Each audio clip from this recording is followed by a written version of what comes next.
आहेत त्या वक्फ दावा करत आहे, त्यानंतर एक लिस्ट आम्हाला मिळाली आणि त्या लिस्टमध्ये साधारणतः 156 ठिकाणी वक्फ बोर्डने दावा केलाय. तुमचा दावा कुठेतरी खरं होताना पाहायला म्हणजे काय सांगाल? बघा, आम्ही जी काय माहिती काढलेली, जी काय माहिती गोळा केलेली त्यानुसार ती माहिती लोकांच्या समोर आणली होती. हा एक फार मोठा धोका आहे.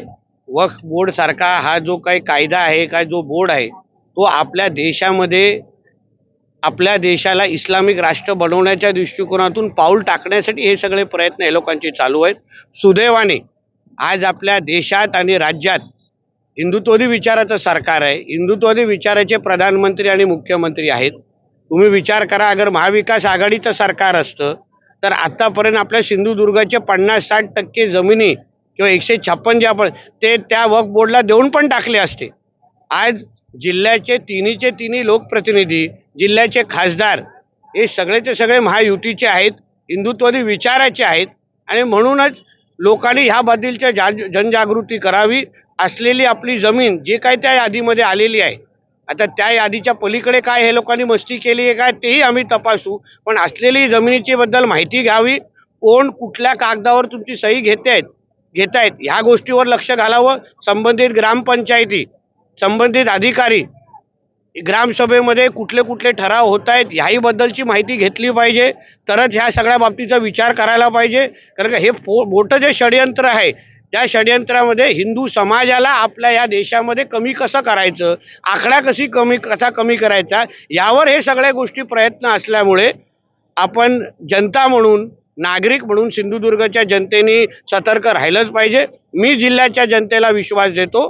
आमचं सरकार, आम्ही लोकप्रतिनिधी, आमचं केंद्र सरकार असेपर्यंत तुमच्या एकही इंच जमीन आम्ही वक्फ बोर्डला द्यायला देणार नाही, एवढं शब्द मी जिल्ह्याच्या जनतेला देतो. देवस्थानची जागा यामध्ये जास्त प्रमाणात आहे, आचऱ्यामधील जागा जास्त आहे. बघा, हाच तो मोठा धोका आहे.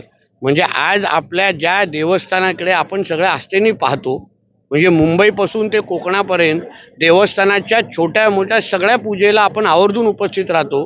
या सगळ्या देवस्थानावर पण दावा ठोकण्याची हिंमत या वक्फ बोर्डने केलं असेल तर ह्यांची हिंमत मोडण्याचं काम सिंधुदुर्गाच्या हिंदू समाजाने केलंच पाहिजे. आज आपल्या देवाकडे, मंदिरांकडे हे वाकड्या नजरेने पाहण्याची हिंमत करत असतील तर उद्या आपल्या राहत्या घरांकडे पण हे लोक सोडणार नाही. म्हणून या सगळ्या बाबतीमध्ये अभ्यास करून मीही संबंधित प्रशासनाशी बोलणार आहे, पोलीस खात्याशी बोलणार आहे, जेणेकरून अशी ही जी काय मस्ती सुरू केलेली आहे ही हिंमत कशी तोडता येईल यावर निश्चित पद्धतीने पावलं उचलली जातील, एवढा विश्वास जिल्ह्याच्या जनतेला देतो. राज्यात आणि देशात हिंदुत्ववादी सरकार आहे, यावर ठोस पावलं उचलली जाणार आहे. आमच्या केंद्र सरकार म्हणजे आदरणीय मोदी साहेबांच्याच सरकारने वक्फ बोर्ड या कायद्यामध्ये अमेंडमेंट सुचवलेले आहेत, ज्याच्यामुळे हे जे काय ह्यांची मुजोरी आहे, हे जे काय जसं न सांगता कोणाची जमीन घेणं, कुठलाही कोणालाही अपील करण्याची मुभा नाही. आता तुम्हाला आश्चर्य वाटेल, देशामध्ये रेल्वे आणि डिफेन्स नंतर वक्फकडे सर्वात जास्त जमिनी आहेत, त्यांनी सर्वात जास्त जमिनीवर ताबा केलेला आहे. आज आपल्या एक देवस्थानावर ताबा ठोकायला सुरू केलेला आहे. उद्या आपल्या अंगणेवाडीच्या मंदिराकडे करतील, उद्या कुणकेश्वरवर करतील, कुठे हे लोक नजर फिरवतील ना, रामेश्वरवर करतील, मंदिराकडे करतील, कुठेही नजर फिरवतील ना.